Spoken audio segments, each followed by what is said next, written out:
Congress party दावा करती है कि हम सेक्युलर हैं, सेक्युलर हैं, सेक्युलर हैं, तो कुमार स्वामी जी ने सारी कहानी उठा के कांग्रेस को आईना दिखाने का काम किया। अब हमको नहीं पता था कि हम आईना कांग्रेस पार्टी को दिखाएंगे तो उसमें से पता नहीं कौन कौन निकल आएंगे, ये हमको आइडिया नहीं था। अब जो लोग निकल आए हैं वो कोई और नहीं है, वो हमारे अपने ही हैं। मतलब हम मजहबी हैं और साथ साथ हमारी पार्टी से ट्रेनिंग लेके, हमारी पार्टी में बड़े होके, हमारी ही पार्टी में अपना नाम बना के, ओहदा बना के, खत बना के जो गए हैं, वही तो सामने आके बोल रहे मुखालिफत कर। मैं आपके बयान से इत्तेफाक नहीं रखता।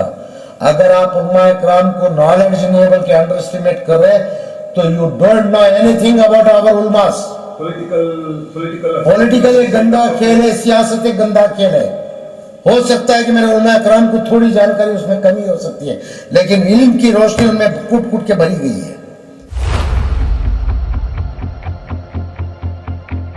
एमए बीएड एजुकेटेड लेडी है, बहुत एजुकेटेड और प्लस लेडी है और प्लस मुसलमान है। जीता दो तुम लोग, बता दो कि तुम लोग सेक्युलर।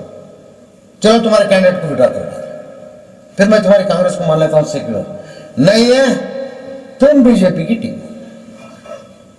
जो पूरे देश में खेल खेलते आ रहे हो, बीजेपी के लिए दरवाजे खोल खोल के दे रहे हो। अपोजिशन में बैठे आवाज नहीं कर रहे हो, सारे बिलें पास कर रहे हो। सीए पास हो गया, हुआ कि नहीं हुआ?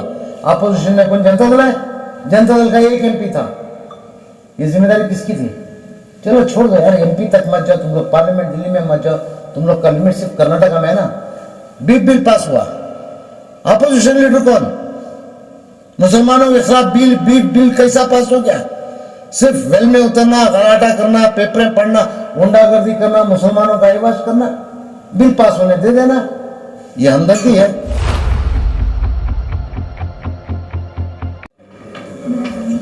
रियासत के साबिक वजीर आला जेडीएस के लीडर एचडी कुमार स्वामी ने जो बात कही है वो कहां तक दुरुस्त है, वो कहां तक ठीक है? जहां तक कुमार स्वामी जी ने जो बात कही है, जो कांग्रेस पार्टी दावा करती है कि हम सेक्युलर हैं, सेक्युलर हैं, सेक्युलर हैं, तो कुमार स्वामी जी ने सारी कहानी उठा के कांग्रेस को आईना दिखाने का काम किया। अब हमको नहीं पता था कि हम आईना कांग्रेस पार्टी को दिखाएंगे तो उसमें से पता नहीं कौन कौन निकल आएंगे, ये हमको आइडिया नहीं था। अब जो लोग निकल आए हैं वो कोई और नहीं है, वो हमारे अपने ही हैं। मतलब हम मजहबी हैं और साथ साथ हमारी पार्टी से ट्रेनिंग लेके, हमारी पार्टी में बड़े होके, हमारी ही पार्टी में अपना नाम बना के, ओहदा बना के, खत बना के जो गए हैं, वही तो सामने आके बोल रहे मुखालिफत कर रहे। जहाँ तक मुसलमानों का सवाल है, मजहब ये सिखाता है कि भाई जब तुम ये खतरा पानी किसी का पीते हो तो उसका एहसान रखो, अगर किसी के ऐब हैं तो उसके ऐब को ढाको। पता नहीं है हमारे लीडर ऐसा कैसा हो गए, जहाँ खाए पिए पले बड़े और आज उन्हीं को दोष दे रहे हैं। अगर ऐसा दोष देना जाए तो हर बच्चा अपने माँ बाप पे भी दोष देने लगेगा, क्योंकि वो जब बड़े हो जाने के बाद में उनकी मेंटालिटी उनसे जब मैच नहीं होती है तो बाप के खिलाफ भी हो जाएगा। तो ऐसे अखलाक मत सीखो, मत सिखाओ, मत करो, इसमें कौम बदनाम होती है। देखिए, मैं एक काउंटर स्टेटमेंट देना नहीं चाह रहा था। अगर मैं मुझे इस हालत पे लाके खड़ा कर दिए, क्या तो कोई मुसलमान दूसरी पार्टी में रहना ही नहीं चाहिए? सिर्फ ये लोग ही चुने गिने 2-3, यही पूरे ये कर्नाटका स्टेट के 125 करोड़ के लीडर बन के फिरते रहेंगे। और उसके ऊपर से अस्तगफुरुल्लाह अस्तगफुरुल्लाह, अल्लाह माफ़ करे मुझे। कोई कहते हैं कि बोले एक ही लीडर है मिस्टर सिद्धरामैया, जो कि हमारे पूरे मुसलमानों का लीडर है, सारे मुसलमान उनकी बात सुनते हैं। तौबा तौबा तौबा तौबा, ऐसी बात है।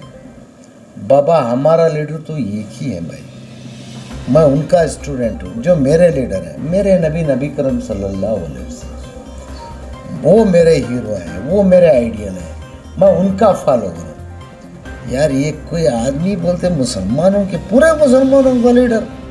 तो मैं पूछना चाहता हूँ कांग्रेस में साहब, ये जो दूसरे जो 4-5 मुसलमान चेहरे जो नजर आते हैं कांग्रेस में, उनका रोल क्या है? वो लोग क्या डमी है? नाम के वास्ते रखे हो तुम लोग? अगर मुसलमान का लीडर कोई एक आदमी है, अच्छा पूरे मुसलमानों का एक लीडर है, कोई एक है जैसे कि बखौल उनके, तो मैं ये पूछना चाहता हूँ कि तुमने जिंदगी में और वहाँ कैंडिडेट, एक मुसलमान कैंडिडेट तुमको मिला क्यों नहीं? तुमने मुसलमान को उतारा क्यों नहीं? एक और नए मुसलमान को सियासत में दाखिला करवाया क्यों नहीं? एक और मुसलमान को जीतने की हिम्मत दी क्यों नहीं? और जितवाने की कोशिश क्यों नहीं की मुसलमान को खड़ा करके? अरे भाई कब तक तलवे चाटोगे यार, हद हो गई है। प्लीज अभी तो अपने ज़मीर को जगाओ, अपने अंदर से अपनी खुददारी को जगाओ। इसीलिए तो मैं बार बार उलमा करम को दावत देता हूँ। क्या हो, ये कुछ लोग कहते हैं कि बोले एक ही लीडर है जो सारे वोटों का एक ही मालिक है। भाई पूरी कौम को लेके जाके होलसेल में बेच रहे हो तुम। तो कांग्रेस में दूसरे लीडरों का क्या हाल है? कहीं हमारे मल्लिकार्जुन साहब भी है, मल्लिकार्जुन खड़गे साहब भी है, कहीं डीके शिव कुमार जी भी हैं, कई ऐसे टॉल लीडर कांग्रेस में भी। हम लोग उनको गिरा के नहीं बात करूंगा मैं। तो उन लोग का रोल क्या है कांग्रेस में? क्या ये 1 मैन और 2 मैन आर्मी है Congress party? No, absolutely wrong. ऐसी बातें शोभा नहीं देती। बात अवाम को वो बोलो जो सच हो। सर एक तरफ ये इल्ज़ाम है कांग्रेस पर ट्वीट के जरिए जो इल्ज़ाम लगाया गया कि मुस्लिम क़ियादत को ख़त्म करें, और दूसरी तरफ जो है सिद्धरामैया को तमाम मुसलमानों का लीडर भी बताया जा रहा है। तो क्या तमाम लीडर को ख़त्म करने की एक वाज़ेह तरीन ऐलान समझें इसे? जहाँ तक देखिए अल्लाह उनको नेक तौफीक दे, वो जो भी सियासत कर रहे हैं, जहाँ तक मेरा नज़रिया जा रहा है इसमें कौम की तबाही नज़र आ रही है। जो कि यार मुसलमान कौम कैसा हो सकती है एक लीडर की अंडर में? ये नामुमकिन है। मुसलमान कौम है, खुददार कौम है, इनकी अपनी सोच है, इनकी अपनी काबिलियत है। ये लोग आज़ाद देश में रहते हैं, किसी के गुलाम थोड़े हैं कि बोले एक लीडर के 1.25 करोड़ मुसलमान एक हो जाएंगे। क्यों लोगों को झूठ बोल रहे भाई? मत बोलो ना यार, अल्लाह का वास्ता तुमको मत गुमराह करो मेरी कौम को। हमारे लिए काफ़ी है, और दुश्मन है हमारे से लड़ने के लिए। मत बनो कौम के दुश्मन, अल्लाह का वास्ता तुमको।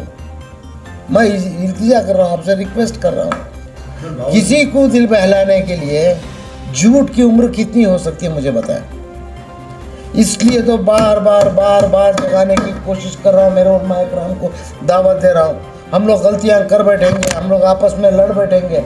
आओ हमको समझाओ, आओ हमको सही रास्ता बताओ, आओ सियासत में दखल अंदाजी करो, आओ आगे बढ़ के आओ, नेक राह बताओ, वरना हम सब गुमराह हो जाएंगे, आने वाली नस्लों को तकलीफ होएगी। मैं आपके बयान से इत्तेफाक नहीं रखता। अगर आप उलमा इकराम को नॉलेज नहीं है बल्कि अंडर एस्टिमेट कर रहे हैं तो you don't know anything about our उलमास। पॉलिटिकल एक गंदा खेल है, सियासत एक गंदा खेल है। हो सकता है कि मेरे उलमा इकराम को थोड़ी जानकारी उसमें कमी हो सकती है, लेकिन इल्म की रोशनी उनमें कूट के भरी गई है। कनकापुरा में वहाँ पे एक मुसलमान को खड़ा करके जिता दो, ठीक है? चलो यार, ये तो बहुत दूर की बात होगी, 2023 की। अभी रिसेंट की बात कर देता हूँ। मुझे दो नहीं चाहिए। अगर ये लोग वाकई में मुसलमान के हमदर्द हैं, सिर्फ जिंदगी में मेरे काबिल मेरी बहन को जिता दो बस, जो कि BA B.Ed की है ना, MA B.Ed एजुकेटेड लेडी है, बहुत एजुकेटेड और प्लस लेडी है और प्लस मुसलमान है। जिता दो तुम लोग, बता दो कि तुम लोग सेक्युलर हो। चलो तुम्हारे कैंडिडेट को विड्रॉ करवा दो, फिर मैं तुम्हारी कांग्रेस को मान लेता हूँ सेक्युलर। नहीं है, तुम बीजेपी की टीम जो पूरे देश में खेल खेलते आ रहे हो, बीजेपी के लिए दरवाजे खोल के दे रहे हो। अपोजिशन में बैठे आवाज नहीं कर रहे हो, सारे बिलें पास कर रहे हो। CAA पास हो गया, हुआ कि नहीं हुआ? अपोजिशन में कौन? जनता दल है। जनता दल का एक MP था, ये जिम्मेदारी किसकी थी? चलो छोड़ दो यार, MP तक मत जाओ तुम लोग, पार्लियामेंट दिल्ली में मत जाओ, तुम लोग का लिमिट सिर्फ कर्नाटका में है ना। बीफ बिल पास हुआ, अपोजिशन लीडर कौन? मुसलमानों के खिलाफ बीफ बिल कैसा पास हो गया? सिर्फ वेल में उतरना, गलाटा करना, पेपरें पढ़ना, गुंडागर्दी करना, मुसलमानों का एवाज करना, बिल पास होने दे देना, ये हमदर्दी है।